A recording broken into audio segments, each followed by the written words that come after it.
She cleaned their toilets for $15 an hour, hiding a face that was worth billions. When the Mafia wife invited her to a gala just to laugh at her, she didn't realize she was handing the microphone to the real owner of the room. The splash of the lukewarm champagne hitting Amara's back was louder than the engine purring beside her. She froze, the soapy sponge dripping onto the driveway, her cheap uniform clinging to her skin. For a heartbeat, the sprawling estate grounds went dead silent.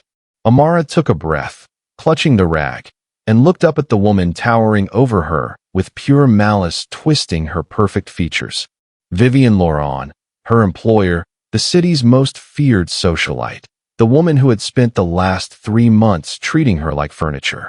"You missed a spot, darling," Vivienne laughed, adjusting her silk robe as if she hadn't just humiliated a woman in broad daylight. "Oh, and for the masquerade tonight, come as a servant. It'll be hilarious." She had no idea who was looking up at her. She had no idea that the disposable maid she just mocked wasn't a desperate, penniless girl from the agency. No idea that the polyester uniform she wore was just a costume she put on to escape a legacy that suffocated her. She had no idea about the $2 million turquoise heirloom gown hidden in the safe of her studio apartment, or the diamond necklace recognized by historians that Amara had worn to meets with presidents, or the fact that the nervous look in the eyes of the head of security wasn't fear for Amara. It was fear of Amara. And Vivienne definitely had no idea about the name on the deed to the hotel where she was holding her little party. The name that even the Mafia was afraid to whisper. The name Amara was about to reclaim tonight. Stay with me until the very last second, because the silence that falls over the room when the maid walks in wearing the crown jewels is a level of satisfying you have to see to believe.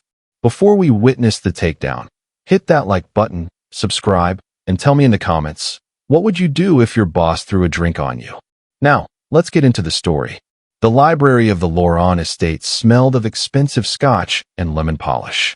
For Amara, it was a scent that triggered a muscle memory of boardrooms and power plays. But for now, she was just the hands holding the duster. She moved silently along the mahogany bookshelves, her presence designed to be erased. In the center of the room, Vivienne Laurent was draped across a leather armchair, shouting into her phone on speaker. "No, monsieur," I said, the blue silk. "Blue." Vivienne rolled her eyes, inspecting her manicure. The voice on the other end crackled with the sharp, rapid-fire cadence of a Parisian designer who had lost his patience. "Madame, comme I did.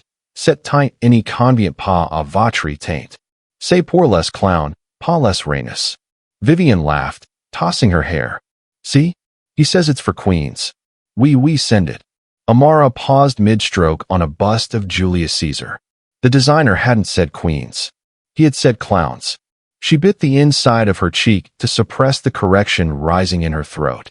Her French was flawless, honed by summers in Provence and boarding school in infinite luxury, but revealing that now would blow her cover. She simply lowered her head and moved to the desk. Vivienne hung up, oblivious to the insult she had just agreed to pay 10,000 euros for, and sauntered out of the room, leaving a trail of heavy perfume. Moments later, the heavy oak doors banged open. Victor Moretti stormed in, a cell phone pressed to his ear, his free hand raking through his hair. "I don't care about the unions, Marco. The manifesto is missing. If I don't have the routing numbers for the shipment by noon, we lose the contract." He slammed the phone down on the desk, scattering a chaotic pile of documents. "Useless. Everyone is useless." He marched to the wet bar in the corner, pouring a drink with trembling anger. Amara looked at the mess on the desk. To anyone else, it was a disaster. To Amara, it was a puzzle. Her eyes scanned the headers: Port Authority, Shell Corp Alpha, Logistics. She recognized the pattern immediately. It was a standard laundering shuffle, but he had misfiled the tax headers under expenses instead of assets. While Victor's back was turned, Amara didn't just stack the papers, she curated them. With quick, precise movements, she pulled the routing document from the bottom of the trash pile where it had accidentally slid. She placed it squarely in the center of the desk blotter. Then, she organized the supporting ledgers by date and urgency, turning chaos into a streamlined briefing. She stepped back, returning to her dusting just as Victor turned around, glass in hand. He walked to the desk, ready to scream again, but he stopped. The chaos was gone. The routing number he had been screaming about was staring him in the face, perfectly aligned with the contract he needed to sign. Victor frowned. He looked at the papers, then slowly lifted his gaze to Amara. She was aggressively polishing a lamp, her face blank, her shoulders hunched in the posture of a servant who knew nothing. He took a sip of his drink, his eyes narrowing. He didn't say thank you. Men like Victor didn't thank the help. But for the first time in 3 months, he didn't look through her. He looked at her. Clean the ashtray, he muttered, sitting down. But as he signed the document, his eyes lingered on her retreating back, calculating. The afternoon sun beat down on the sprawling lawn of the Laurent estate, but the shade under the striped gazebo was cool and smelled of mint juleps. Vivienne Laurent sat with her 3 closest friends, bored out of her mind. They had already dissected the latest scandals, critiqued every plastic surgery disaster in the city, and run out of people to ruin. Vivienne swirled the ice in her glass, her eyes drifting across the lawn to where the staff was setting up the marquee for Saturday's gold gala. It's just so predictable, she sighed, resting her chin in her hand. The same people, the same fake smiles. I need something entertaining, something real. Her friend, a woman with lips too full for her face, laughed. Real? Darling, reality is for poor people. Vivienne's gaze landed on Amara, who was silently polishing the brass railings of the veranda in the heat. A cruel little spark lit up in Vivienne's chest. It was the same thrill she got from buying things she didn't need or firing people who had children. I have an idea, Vivienne said, sitting up straighter. A wicked smile curled her lips. Let's invite the help. Her friends gasped, then giggled. You're joking. To the gala? Why not? Vivienne stood up, smoothing her silk dress. It's a charity event, isn't it? Lifting up the less fortunate. Let's give them a taste of what real life looks like. It'll be hilarious watching them try to use the salad fork. She snapped her fingers. You? Girl, come here. Amara paused, setting down her rag. She walked over to the gazebo, keeping her head lowered, her expression neutral. Yes, madam. Vivienne circled her like a shark inspecting a wounded seal. You know, Amara, you work so hard. It's tragic, really. Scrubbing dirt while the rest of us live in the clouds. I've decided to be generous. She leaned in close, her perfume cloying and sweet. I want you to come to the gala on Saturday, as my guest. Amara looked up, blinking. For a split second, she almost laughed. It was absurd. But then she saw the glint in Vivienne's eyes. This wasn't kindness. It was a setup. I don't have anything to wear, madam, Amara murmured, playing her part perfectly. Oh, don't worry about that, Vivienne cooed. She reached into a shopping bag at her feet and pulled out a dress. It was a hideous, outdated thing, a garish neon pink polyester nightmare with a noticeable wine stain on the hem. I found this in the back of my closet. It's perfect for you. A bit distressed. Like you. The women in the gazebo erupted into laughter. Vivienne shoved the dress into Amara's arms. Wear it. I want everyone to see exactly where you belong. Amara took the dress. The fabric felt cheap and scratchy against her skin. She looked at the stain, then at Vivienne's smug, triumphant face. Thank you, madam, Amara said softly. I'll be there. She turned and walked back toward the servants' quarters, clutching the neon monstrosity. Behind her, the laughter grew louder, sharp and jagged like broken glass. They thought they had just written the punchline to the season's best joke. They had no idea they had just handed Amara the weapon she needed to end them. The neon pink dress felt toxic in her hands, a synthetic skin shedding cheap glitter onto the floor of her studio apartment. Under the harsh light of the single bulb swinging from the ceiling, the wine stain on the hem looked like a bruise, a permanent mark of Vivienne's cruelty. Amara didn't cry. She didn't tremble with the shame Vivienne had tried to inject into her veins. Instead, she held the garment with the detached precision of a surgeon handling necrotic tissue. She walked to the metal bin in the corner and let it drop. Clang. Garbage, she whispered, the word final. where you belong." She turned her back on the trash and walked to the closet. It was filled with the drab, invisible uniform of Amara the maid, gray wool cardigans, sensible shoes, worn denim. She pushed the hangers aside, the metal scraping loudly in the quiet room, and knelt on the scuffed laminate floor. Her fingers traced the edge of the baseboard until they found the imperceptible seam. She pressed her thumb against a scuff mark that was actually a biometric scanner. Beep. Click. Hiss. A false panel in the floor popped up, revealing a reinforced, fireproof steel compartment sunk into the foundation. The air in the room seemed to shift, the smell of old pipes replaced by the scent of lavender and old money. Amara reached in, her hands steady, and pulled back the layers of archival tissue paper. The glow hit her face before the fabric was even fully exposed. It wasn't just blue.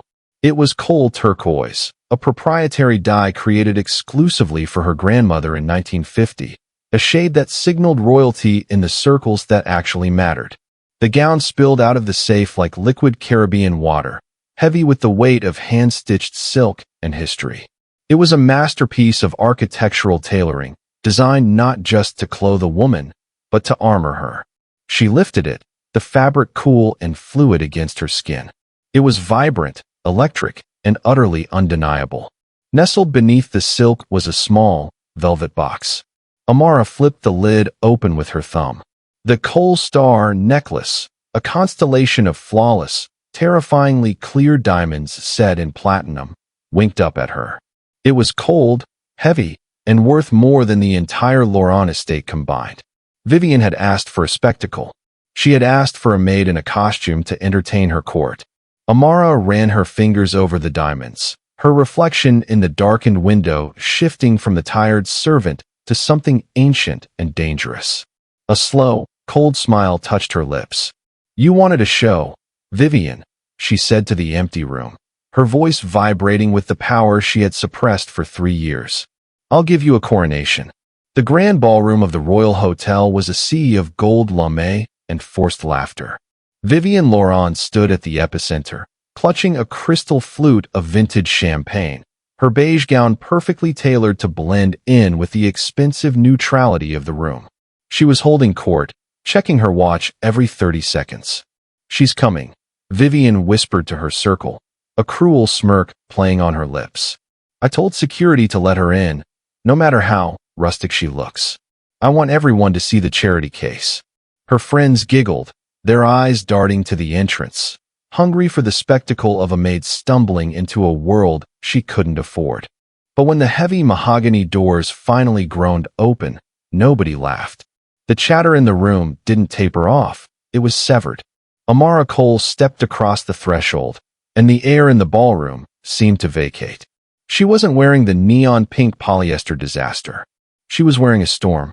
The gown was a vibrant, arresting turquoise, a color so specific, so rich, it made the rest of the room look like it was filmed in sepia. The silk gathered at her waist in a masterpiece of architectural tailoring before cascading to the floor in a fluid line that moved like living water. It was a silhouette that didn't demand attention, it commanded it. Her hair, usually bound in a tight, invisible bun, was loose, a halo of natural, effortless curls that framed her face with a softness that contradicted the steel in her eyes. And then there were the diamonds. They weren't the flashy, oversized baubles the mob wives wore to prove their husband's earnings. Resting against her collarbone was the Cole Star, a necklace of terrifying clarity, the stone set in heavy, antique platinum that caught the chandelier light and threw it back with a cold, blinding fire. Amara didn't stop at the door to check for her name on a list. She didn't shrink or scan the room for permission. She walked into the ballroom with her chin slightly raised, her shoulders relaxed, moving with the terrifying calm of a woman walking through her own living room. A waiter near the entrance nearly dropped his tray, his eyes widening as he recognized the face from the service corridors, now transformed into something unrecognizable. Vivian's smile faltered, then vanished. She squinted, her brain rejecting the visual data. She was looking for a victim. Instead, She was looking at a rival who had just turned every other woman in the room into background scenery. Amara caught Vivian's stare across the expanse of the dance floor. She didn't wave. She didn't smile. She just kept walking, the turquoise silk parting the crowd like the Red Sea. The string quartet played on, oblivious to the sudden atmospheric pressure drop in the room. Vivaldi's strings sawed through the air, but the human noise, the gossip, the clinking of crystal, the politicking, evaporated. It was the kind of silence usually reserved for natural disasters or the entrance of royalty. Victor Moretti stood at the edge of the mahogany bar, a glass of 20-year-old scotch halfway to his mouth. He was a man who made his living reading rooms, anticipating threats before they materialized. He felt the shift before he saw the cause. The hair on the back of his arm stood up, an instinctual warning that a predator had just entered his territory. He lowered his glass, the amber liquid trembling slightly, and followed the collective gaze of 500 people.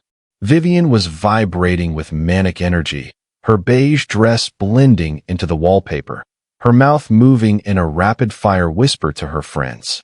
She looked frantic, a small, shrill bird pecking at the ground. Then, Victor looked at the woman in turquoise. She stood near the entrance, motionless, letting the room absorb her. She wasn't shrinking. She wasn't apologizing for her existence. She was occupying the space with a terrifying, effortless gravity. Victor narrowed his eyes. He knew that face. He had seen it stripped of makeup, covered in sweat, looking down at the floor of his library. The maid. Amara. But his brain refused to reconcile the image. The woman standing under the chandelier didn't look like hired help. She looked like she owned the building and was graciously allowing them to rent the air. His gaze traveled down from her face to her throat, and his breath hitched. It wasn't a costume piece. Victor dealt in stolen goods, in high-end laundering, in the movement of assets that didn't exist on paper. He knew jewelry. He knew that the clarity of the stones around her neck was impossible to fake. The center stone was a distinctive, 10-carat solitaire with a unique, star-shaped pavilion cut that hadn't been produced since the 1920s. The Cole star. The glass slipped from Victor's fingers, landing on the thick carpet with a dull thud, spilling scotch over his polished shoes. He didn't notice. The blood drained from his face. That necklace belonged to the Cole dynasty, a political and industrial family so old and so insulated by wealth that they treated the Mafia like a minor nuisance. They were the people who wrote the laws Victor paid millions to bypass. If the maid was wearing the Cole star, she wasn't a maid. She was a spy. She was a weapon. She was a Cole. Victor looked back at his wife, who was now marching across the floor with her finger extended, ready to scream at the woman who held the power to bury them all. "Don't," Victor whispered to the empty air, panic clawing at his throat. "Vivian, you idiot. Don't touch her." Vivian Lawrence, reality fractured. She had curated this moment for weeks. It was supposed to be a comedy sketch, the clumsy maid in the neon pink rag, stumbling among the elite, a living prop for Vivian's amusement. Instead, she was looking at a goddess. The admiration in the room was a tangible weight, and it was all directed at the help. Vivian felt the jealousy rise like bile. It wasn't just that Amara looked beautiful, it was that she looked superior. The whispers rippled through the crowd like wildfire. "Who is that? Is that the Cole turquoise?" And every syllable felt like a slap to Vivian's face. She snapped. The crystal flute in her hand shook, champagne sloshing over the rim onto her beige gown. She didn't see a billionaire heiress or a political power player. She saw a servant who had forgotten her place. She saw a thief. Vivian shoved past the mayor's wife, disregarding all social etiquette. Her heels clacked on the marble like gunshots in the hushed room. She marched into the center of the floor, her breath coming in short, angry gasps. "You!" Vivian shrieked, the sound tearing through the polite atmosphere like a serrated knife. Amara stopped. She turned slowly, her movements languid and fluid. Her expression was mild, unbothered, as if she were watching a pigeon flap its wings in a park. Vivian lunged into the spotlight, her face twisted into a mask of righteous indignation. She thrust her arm forward, her index finger extending like a dagger, pointing directly at Amara's chest. It was the exact tableau of a woman losing control, mouth open, eyebrows raised in disbelief, body leaning forward in an aggressive, jagged line. Security. Vivian screamed, her voice cracking with hysteria. Grab her. Right now. The crowd gasped, recoiling. A dozen smartphones went up instantly, capturing the meltdown in high definition. This woman is my maid. Vivian yelled, spinning around to look at the shocked guests, desperate for validation that wasn't coming. She scrubs my toilets. She cleans my floor. And look at her. She turned back to Amara, shaking her finger inches from the diamond necklace. She's a thief, Vivian accused, spitting the words. That gown, those diamonds. She stole them. She's robbing the estate right in front of your eyes. Arrest her. Amara didn't flinch. She didn't step back. She didn't look at the guards who were hesitantly stepping forward, unsure whether to obey the hysterical hostess or the woman who looked like royalty. She simply looked down at Vivian's trembling finger, then up at her eyes. Take it off, Vivian demanded, reaching out as if to snatch the necklace herself. Take it off before I have you thrown in a cell. Vivian's hand clawed at the air, her manicured nails inches from the platinum setting of the necklace. To the onlookers, it looked like a scene from a soap opera, the hysterical wife attacking the younger, more beautiful rival. But Amara didn't move. She didn't recoil. She didn't bat Vivian's hand away. She didn't open her mouth to protest or beg for mercy. She simply stood there, an anchor of turquoise silk in a sea of chaotic noise. Her chin remained slightly raised, her shoulders relaxed, her breathing even and deep. She was a statue carved from ice, watching a fire burn itself out. This absolute stillness was more terrifying than any scream. In the world of the elite, silence was the ultimate power move. Screaming was for people who weren't heard. Silence was for people who knew they couldn't be touched. Do you hear me? Vivian shrieked, her voice cracking as it echoed off the vaulted ceiling. She's a thief. Arrest her. A burly security guard in a dark suit pushed through the crowd, his hand resting on his belt. He was trained to handle drunks, crashers, and paparazzi. He approached the center of the floor with the intent to drag the intruder out by her arm. He got within 3 feet of Amara, and then he stopped. He looked at Vivian, whose face was flushed and twisted with ugly, frantic rage, her beige dress stained with champagne, her hair coming loose. Then he looked at Amara. He saw the way the light hit the diamonds, cold, hard, and unmistakably real. He saw the posture, the way she held her clutch, the way she looked at him not with fear, but with a mild, expectant boredom.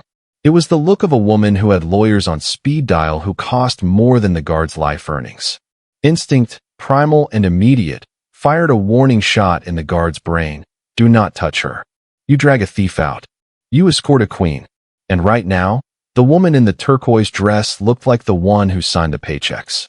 The guard hesitated, his hand hovering uselessly in the air. He looked from the screaming wife to the silent maid, caught in the invisible magnetic field of Amara's authority. Well, Vivian demanded, stamping her foot like a petulant child. What are you waiting for? Grab her.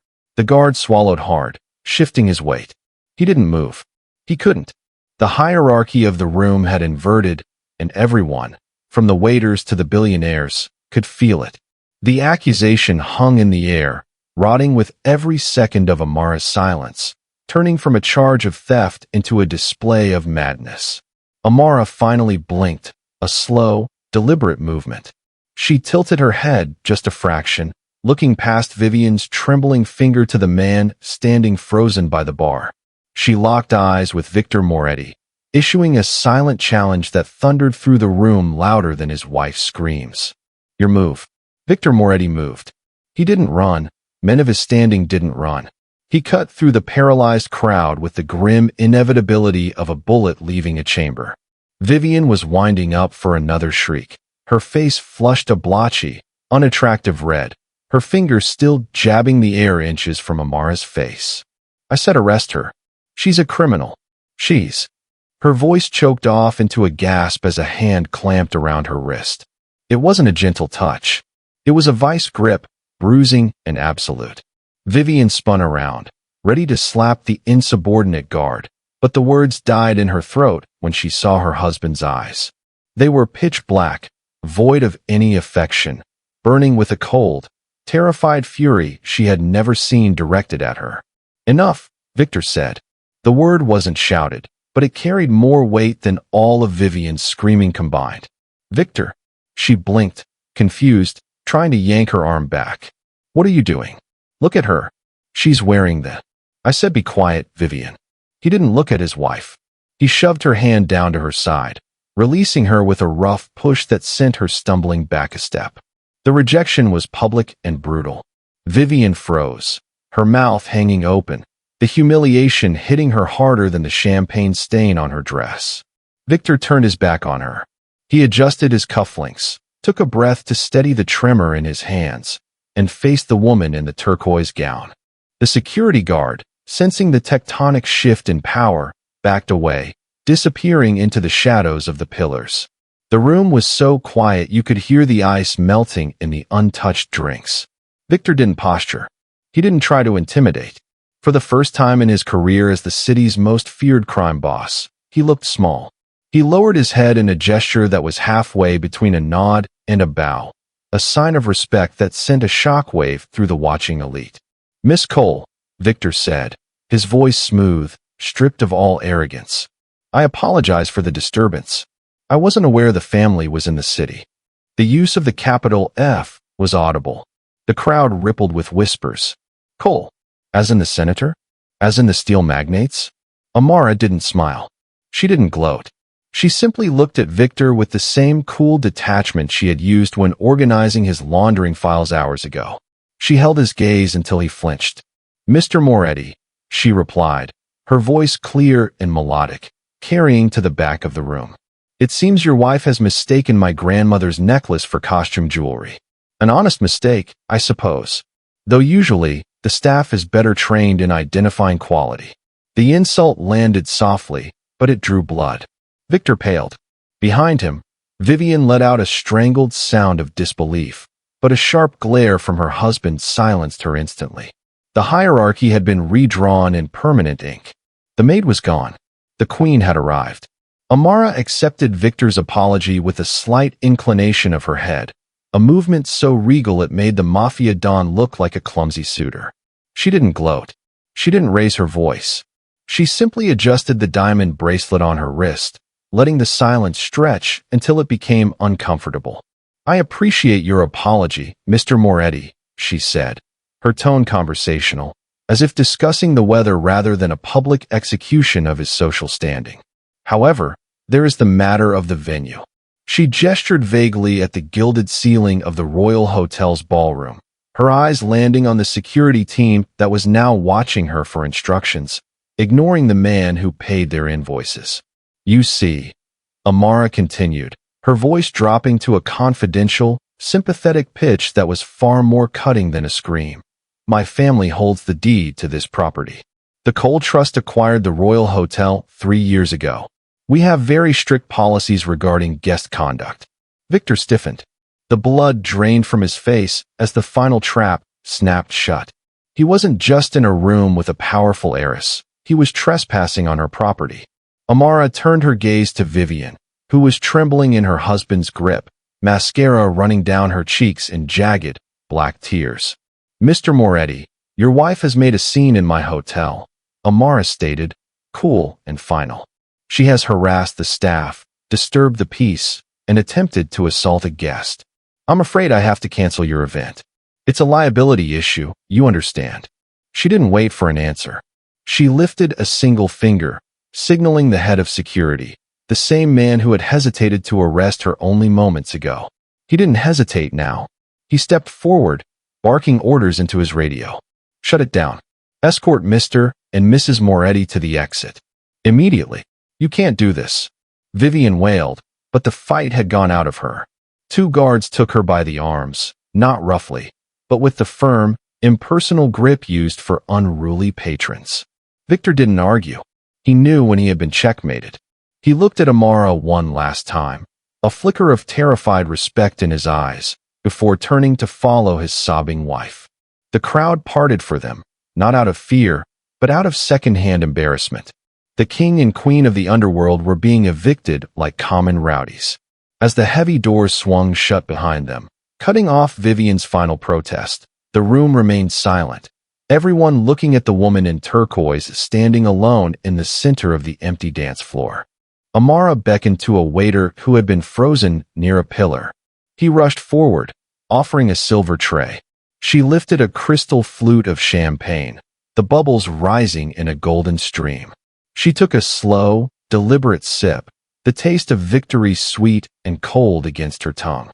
"Now," she whispered to the quiet room, her eyes shining with the brilliance of the diamonds at her throat. "The trash has been taken out.